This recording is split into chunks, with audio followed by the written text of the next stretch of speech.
סרטן אפשר גם אחרת, ואני לא חושב שאפשר לבטא את זה יותר טוב מאשר הביטוי הזה שנתן אחד החוקרים.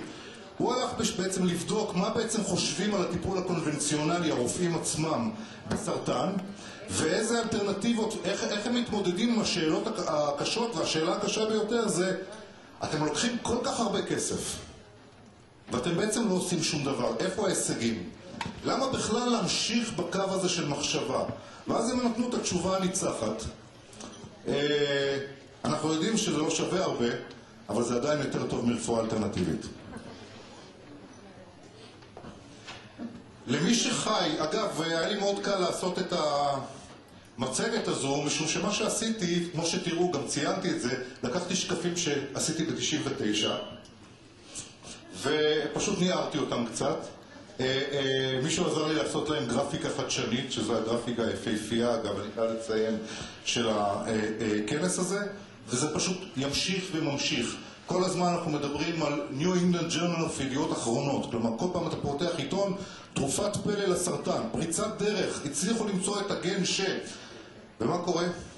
בעצם שום דבר. אנחנו מסתכלים על הסטטיסטיקה ואנחנו שואלים, איפה בפועל הצלחתם להדביר את המחלה, או לפחות את המחלות האלה שמפילות חללים, הקשות, והתשובות הן בהחלט עגומות ונשארות יותר בתוך המסגרת של יחסי ציבור.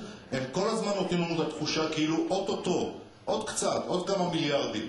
ולתהליך הזה הוא לא סתם תהליך של בזבוז כסף כמו שאני אמשיך, הם בעצם לוקחים את המשאבים שלכאורה היו יכולים, אפשר להשתמש בהם לשיטות טיפול שאולי כן היו עובדות.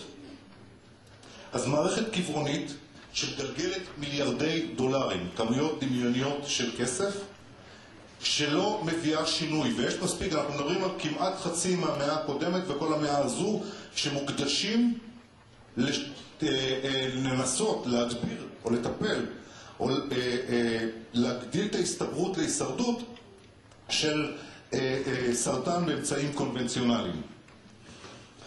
ההגמוניה של הרפואה הקונבנציונלית היא מוחלטת, ולא רק שההגמוניה של הרפואה הקונבנציונלית היא מוחלטת, אין גם אופוזיציה בתוך הרפואה הקונבנציונלית עצמה, משום שהכל מתרכז, כפי שאגב הסנאט האמריקאי נזף בחומרה, הכל מתרכז סביב שיטות מאוד ידועות, מאוד מוכרות, בלי ניסיון בעצם ליצור איזושהי פריצת דרך או שינוי, או להרים ידיים. אגב, גם זה מותר, לפעמים זה פשוט לא עובד, אז אתה מותר לך להרים ידיים, ברגע שהרמת ידיים כבר יצרת איזשהו פתח לשינוי לתקווה, כי הכסף שם, המטופלים באיזשהו מקום, הצורך קיים, מישהו כבר יפתח את מה שצריך לפתח. אז ההקצאה היא לא רק כספית וצריך הקצאה, ההקצאה היא גם חוקית, משום שרק רופאים, או רק מה שרפואה קונבנציונלית לא רק לקחה לעצמה את כל התקציבים, היא לקחה לעצמה גם את הלגיטימציה לטפל. ואם יש לה לגיטימציה לטפל, זה אומר שאף אחד לא יכול לטפל, ולכן גם אף אחד לא יכול למצוא שיטת טיפול אחרת. אז הסיכום של העשורים האחרונים מצביע על כך שאין שיפור בתוחלת חיים במחלות סרטן עיקריות.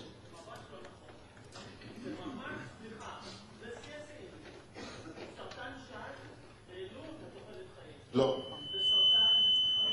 אני מדבר על הישרדות. תכף אני אגיע, תחכי לשקף שלי משחקים סטטיסטיים משעשעים, ואנחנו נדון בזה על השקף הזה, אם לא אכפת לך. הכותרת יותר מתאימה. אין קריטריונים ברורים של הצלחה או כישלון. כלומר, אף אחד לא בא ואמר שאם תעשה את זה או תגיע לשם תצליח, ואם לא תעשה את זה אז לא הצלחת, ואם לא הצלחת אז אולי נחפש קבלן אחר שיעשה את העבודה. ההוצאות הן הוצאות דמיוניות. אם מסתכלים על התקציב, התקציב של ה-NCI בלבד עומד על 2.2 מיליארד דולר, שהולך וצומח כאשר רובו מוקדש למציאת פתרון קונבנציונלי, כלומר טיפול בסרטן. יש לנו עלייה משמעותית בתחלואה ובתמותה, לגבי זה אני חושב שאין ויכוח, ואני גם שואל את עצמי, ואני אשאל בהמשך, מאיפה באה העלייה כל כך חדה הזאת? לא חלה עלייה אמיתית בסיכויי הישרדות מסרטן שד במשך 30 השנה האחרונות. אז מאיפה בכל זאת אנחנו מדי פעם שומעים שחלה עלייה בהישרדות, או שתוחלת החיים עלתה כביכול? פשוט, אנחנו למדנו לבדוק ולאתר סרטן הרבה יותר מוקדם מאשר ידענו בשנים האחרונות. מה הכוונה? לטפל בסרטן אנחנו לא כל כך יודעים, אבל בהייטק אנחנו מעולים. בכלל האלקטרוניקה ומכשירי המדידה עברו ב30 שנה האחרונות כמה דורות, ולכן אנחנו יודעים לאתר סרטן, שאגב אולי בנסיבות אחרות בכלל לא היינו מאתרים אותו ולא היינו יודעים שהוא שם. אז אנחנו יכולים לאתר היום סרטן הרבה יותר קטן בשלבים הרבה יותר מוקדמים, מה שאגב אומר שאם באמת ידענו לעשות את הדבר הנכון, אז היינו מעלים את אחוזי ההישרדות בצורה מאוד ניכרת. אז אם אנחנו לוקחים ומגלים יותר מוקדם, אז משך הזמן מהרגע שגילו ועד לכך שאתה חלילה לא שורד את המחלה הוא הרבה יותר גבוה. אבל זה לא אומר שבאמת אחוזי ההישרדות גבוהים יותר. יש בזה משהו יותר.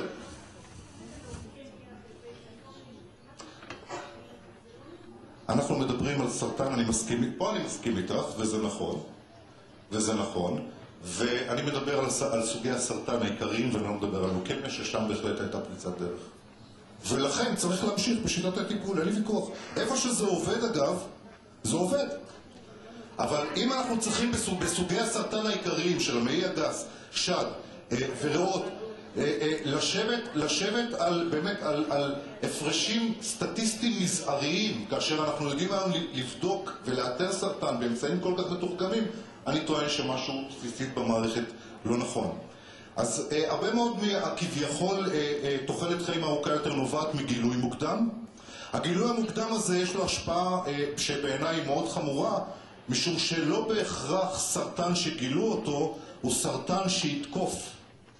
זה אומר שבגלל היכולת שלנו לאתר כל כך מוקדם, אנחנו לא מעלים את סיכויי ההישרדות, אנחנו אבל מעלים את האפשרות שהאדם שלא היה צריך לקבל טיפול יקבל גם יקבל. וגם אני מפנה אתכם, בעצם סרטן זו תעשייה של מיליארדים שנועדה בין היתר לקבע את עצמה.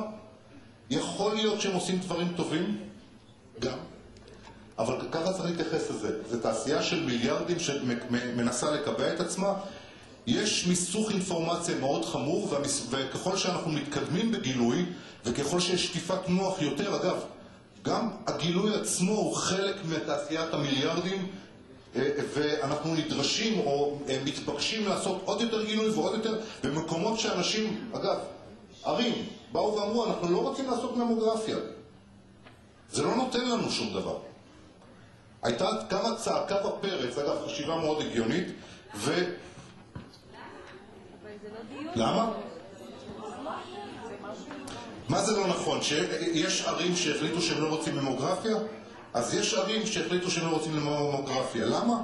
כי מה זה עוזר לך אם בסופו של דבר סטטיסטית אתה לא מקבל שום תוצאה?